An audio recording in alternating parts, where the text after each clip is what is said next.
तो कहानी की शुरुआत एक हॉस्पिटल को दिखाते हुए होती है, जहां ग्वेन नाम की एक खूबसूरत नर्स अपने पेशेंट की देखभाल कर रही थी। ये पेशेंट काफी बूढ़ी थी, इसलिए उसे अचानक से सांस लेने में तकलीफ होने लगती है। तब ग्वेन उसे ऑक्सीजन देने के बजाय उसकी ऑक्सीजन को बंद कर देती है और उसका एयर ट्यूब दबाने लगती है, जिसकी वजह से वो बूढ़ी औरत सांस नहीं ले पाती और उसकी दिल की धड़कन रुक जाती है। इसके बाद ग्वेन चिल्लाने का नाटक करने लगती है ताकि डॉक्टर उस पेशेंट की मदद के लिए वहाँ आ सके। थोड़ी देर में डॉक्टर वहाँ आ जाती है और उस पेशेंट के दिल को पंप करने लगती है। दूसरी तरफ ग्वेन दरवाजे के सामने खड़े होकर मुस्कुरा रही थी, जिससे पता चलता है कि ग्वेन एक साइको नर्स है और उसे अपने पेशेंट्स को तकलीफ देने में मजा आता है। खैर, यहाँ डॉक्टर किसी तरह से उस बूढ़ी पेशेंट की जान बचा लेती है। तब ग्वेन उस पेशेंट को देखकर वहाँ से जाने लगती है। इधर ग्वेन को देखकर ऐसा लग रहा था कि उसने जो बूढ़ी औरत के साथ किया उसका उसे कोई भी पछतावा नहीं है। इसके साथ ही सीन शिफ्ट होता है और हमें एक फैमिली को दिखाया जाता है, जिसमें टॉड, मीरा और उनका बेटा मैक्स है। यहाँ मीरा अपने हस्बैंड टॉड के लिए नाश्ता बना रही थी। तभी उनका बेटा मैक्स वहाँ आ जाता है और उन्हें बताता है कि उसके पैरों में दर्द हो रहा है। दरअसल मैक्स को मस्कुलर डिस्ट्रॉफी नाम की बीमारी है, जिस वजह से वो चल नहीं सकता, इसलिए वो चलने के लिए क्रचेज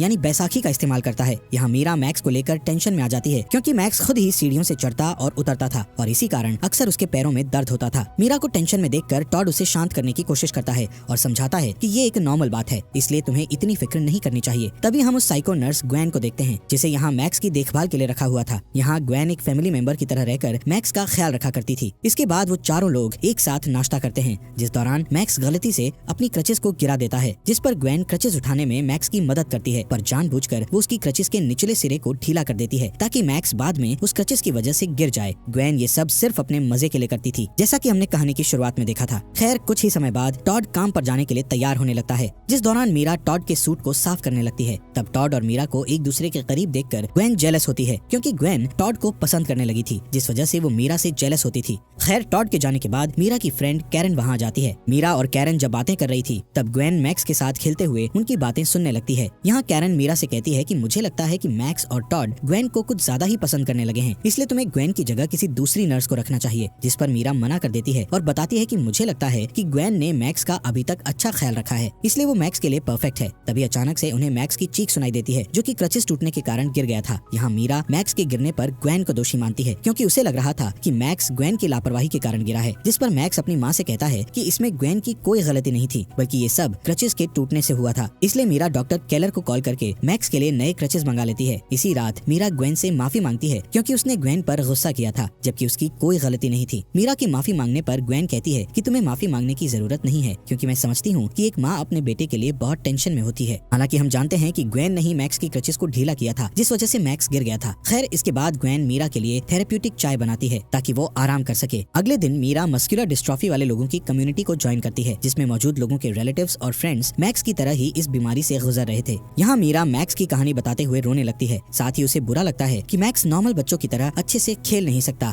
इसके बाद जब मीरा घर लौटती है, तो अचानक ग्वेन उसके पास आ जाती है और उसे वही चाय पीने के लिए देती है, जिससे मीरा हैरान हो जाती है, पर वो इस बात पर ज्यादा ध्यान नहीं देती। इसी दिन मीरा जब सोफे पर सो रही थी, तब डॉक्टर केलर मैक्स को क्रचेस देने के लिए घर पर आती है और मैक्स से मिलने जाने लगती है, लेकिन ग्वेन डॉक्टर केलर को रोक लेती है और बताती है कि मैक्स सो रहा है, इसलिए वो अभी उससे नहीं मिल सकती, जिससे केलर वहाँ से जाने लगती है। पर जाते वक्त केलर ग्वेन को ध्यान से देखती है और कहती है कि शायद मैं तुम्हें जानती हूँ, लेकिन मुझे याद नहीं आ रहा कि मैंने तुम्हें कहाँ देखा था। साथ ही डॉक्टर केलर ग्वेन से वादा करती है कि मुझे जैसे ही याद आएगा मैं तुम्हें जरूर बताऊंगी। इतना कहकर वो वहाँ से चली जाती है। इसी शाम ग्वेन डॉक्टर केलर के घर जाती है और उन्हें बताती है कि मैं अभी भी तुम्हें याद करती हूँ। इतना कहने के बाद ग्वेन घर के अंदर आ जाती है और डॉक्टर केलर पर कुछ इंजेक्ट कर देती है, जिसके बाद वो बताती है कि हम एक ही हॉस्पिटल में काम किया करते थे। दरअसल कहानी की शुरुआत में ग्वेन ने जिस पेशेंट को मारने की कोशिश की थी, उसे डॉक्टर केलर ने ही बचाया था। खैर, यहाँ ग्वेन डॉक्टर केलर को बता देती है कि उसी ने उस पेशेंट को मारने की कोशिश की थी। ग्वेन की बातों से पता चलता है कि उसे फैमिली से प्रॉब्लम होती है, इसलिए वो फैमिलीज को टारगेट करके उन्हें मार देती है। इस बार वो टॉड की फैमिली को मारने वाली थी, लेकिन उसे डॉक्टर केलर का डर था कि कहीं वो उसकी सच्चाई टॉड को बता न दे, इसलिए वो डॉक्टर केलर को ड्रग वाला इंजेक्शन लगाकर मार देती है। इसी रात मीरा के पास डेविड नाम के एक आदमी का फोन आता है, जो मीरा को बताता है कि मैं उसी कम्युनिटी का मेंबर हूँ जिसे तुमने हाल ही में ज्वाइन किया है। साथ ही वो मीरा को बताता है कि उसके बेटे को भी मस्कुलर डिस्ट्रॉफी की बीमारी है। ये सुनकर मीरा इमोशनल हो जाती है, जिससे उसे डेविड को देखने का मन करता है, पर डेविड ने अपनी प्रोफाइल पर ब्लर फोटो लगाई थी, जिस वजह से वो डेविड का फेस सही से नहीं देख पाती। यहाँ डेविड बताता है कि उसकी वाइफ की डेथ हो चुकी है, इसलिए उसने अपने बेटे की देखभाल के लिए एक नर्स को रखा है, जिस पर मीरा कहती है कि तुमने नर्स को अपने घर में रखकर सही किया है। तभी हम देखते हैं कि डेविड और कोई नहीं बल्कि ग्वेन है, जो कि कंप्यूटर की मदद से आवाज बदल कर बात कर रही थी। इसके बाद सुबह कैरन मीरा के घर आती है, जहाँ वो गलती से टॉड की शर्ट पर ड्रिंक गिरा देती है, इसलिए ग्वेन टॉड की शर्ट शर्ट को साफ करने के लिए लॉन्ड्री रूम में ले जाती है। यहाँ मीरा कैरन को अंदर वाले रूम से अपना बैग लाने को कहती है, इसलिए कैरन उस रूम की ओर जाने लगती है, जिस दौरान वो ग्वेन को देखती है जो कि टॉड की शर्ट को सूंघ रही थी। ये देखकर कैरन को समझ आ जाता है कि ग्वेन टॉड को पसंद करती है, पर कैरन इस बारे में मीरा को नहीं बताती क्योंकि उसे डर था कि कहीं उसकी वजह से मीरा की फैमिली ना टूट जाए। इसके बाद रात में हम ग्वेन को देखते हैं जो कि डेविड बनकर फिर से मीरा से बात करती है और उससे मैक्स की कंडीशन के बारे में पूछती है, जिस पर मीरा बताती है कि जिस दिन मैक्स गिरा था उस दिन मुझे अच्छा नहीं लग रहा था। ये सुनकर ग्वेन मीरा से एक बार अपनी नर्स को चेक करने को कहती है। इसके बाद ग्वेन फोन काट देती है और तुरंत मीरा के रूम में पहुंच जाती है ताकि वो मीरा को डेविड से बात करते हुए पकड़ सके। ग्वेन का ये प्लान सक्सेसफुल हो जाता है और वो मीरा पर टॉड को धोखा देने का आरोप लगाने लगती है। साथ ही वो टॉड को भी बताती है कि मीरा अभी अभी फोन पर एक आदमी से बात कर रही थी। असल में ग्वेन का प्लान था कि टॉड मीरा पर डाउट करके उससे अलग हो जाए, लेकिन टॉड अपनी वाइफ पर डाउट नहीं करता, बल्कि वो उसका बचाव करते हुए ग्वेन से कहता है कि मीरा आजकल बहुत ज्यादा काम कर रही है, जिस वजह से रात में उसकी नींद भी पूरी नहीं हो पाती। तभी अचानक ग्वेन टॉड को गले लगा लेती है और उससे गुड नाइट बोलती है। असल में ग्वेन किसी भी तरह टॉड को पाना चाहती थी, इसलिए वो टॉड के करीब आने की कोशिश करती है। अगली सुबह हम ग्वेन और टॉड को किचन में देखते हैं, जबकि मीरा अभी भी सो रही थी। ग्वेन को देखकर ऐसा लग रहा था कि वो हमेशा टॉड के साथ समय बिताने के लिए नए नए तरीकों की तलाश में रहती है। यहाँ ग्वेन टॉड को छूकर उसे इम्प्रेस करने की कोशिश करती है, लेकिन तभी मीरा वहाँ आ जाती है और देखती है कि ग्वेन ने घर का सारा काम कर दिया है। वहीं टॉड को मीरा की चिंता होती है क्योंकि वो अक्सर उसे सोफे पर सोते हुए देखता था। इसी बीच मीरा के पास कैरन का फोन आता है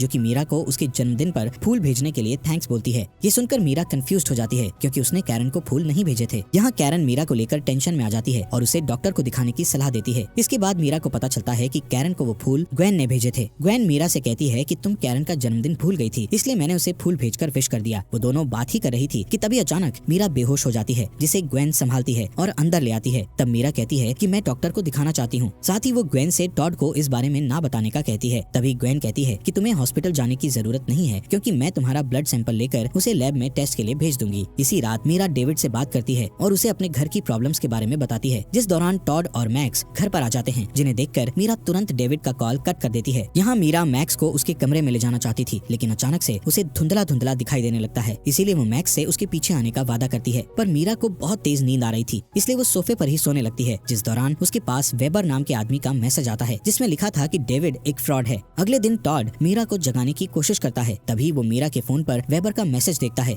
टॉड को कुछ समझ नहीं आता है कि आखिर डेविड और वेबर कौन है और मीरा उनसे बात क्यों करती है। वहीं मैक्स भी कंफ्यूज था कि उसकी माँ आजकल इतनी देर तक क्यों सोती है। यहाँ ग्वेन घर पर 24 घंटे काम किया करती थी, फिर भी मीरा उसके बारे में गलत सोचती है, इसलिए मीरा सबसे पहले ग्वेन से माफी मांगती है, जिस पर ग्वेन खुश होती है क्योंकि उसे लगने लगा था कि अब सभी उसे इस फैमिली का हिस्सा मानने लगे हैं। इसी बीच मीरा को डेविड के बारे में एक और मैसेज आता है जिसे ग्वेन भी देख लेती है, पर मीरा उस मैसेज के रिप्लाई में कहती है कि वो अब उसे और परेशान ना करे। इसके बाद मीरा काम पर जाने के लिए खुद को किसी तरह तैयार करती है और ऑफिस में जाकर कैरन से मिलती है। वो कैरन को बताती है कि उसकी ब्लड रिपोर्ट ठीक है, साथ ही कहती है कि ग्वेन ने सही कहा था कि मुझे सिर्फ आराम की जरूरत है, जिस पर कैरन कहती है कि तुम्हें ऐसे डॉक्टर को दिखाना चाहिए जिसका ग्वेन से कोई लेना देना ना हो। लेकिन मीरा कैरन की बात पर ध्यान नहीं देती है। तभी ग्वेन डेविड बनकर मीरा को मेल करती है। इस मेल में लिखा था कि वेबर उसे बदनाम करने की कोशिश कर रहा है। इसी बीच मीरा के पास वेबर का भी मेल आता है जिसमें लिखा था कि उसका बच्चा खतरे में है, इसलिए वो उससे मिलना चाहता है। इसके बाद मीरा घर पर जाती है और ग्वेन को वेबर के बारे में बताते हुए कहती है कि वो उससे कैफे में मिलने वाली है, जिस दौरान टॉड वहाँ आ जाता है और मीरा की बातें सुन लेता है, जिससे टॉड बहुत दुखी हो जाता है क्योंकि अब उसे लग रहा था कि मीरा उसे धोखा दे रही है। जिसके बाद हम मीरा को एक कैफे में जाते हुए देखते हैं जहाँ उसकी मुलाकात वेबर से होती है। यहाँ मीरा को पता चलता है कि वेबर ही असली में डेविड है। डेविड मीरा से कहता है कि मेरा कोई भी बच्चा नहीं है और मैंने कभी भी तुमसे बात नहीं की, बल्कि कोई मेरे नाम का यूज करके तुमसे बात कर रहा था। इसके बाद डेविड बताता है कि मेरी वाइफ लॉरेल को कैंसर था, इसलिए वो कीमोथेरेपी लिया करती थी। फिर एक दिन लॉरेल के पास किसी आदमी का मेल आया जिसने लॉरेल से दोस्ती करके उसे कीमोथेरेपी बंद करने और डॉक्टर से ना मिलने की सलाह दी, जिस वजह से लॉरेल की डेथ हो गई। डेविड उस मेल करने वाले आदमी की फोटो भी दिखाता है। तब मीरा देखती है कि वो फोटो उसी आदमी की है जो अब तक डेविड बनकर उससे बात कर रहा था, लेकिन मीरा को अभी भी ग्वेन पर डाउट नहीं था।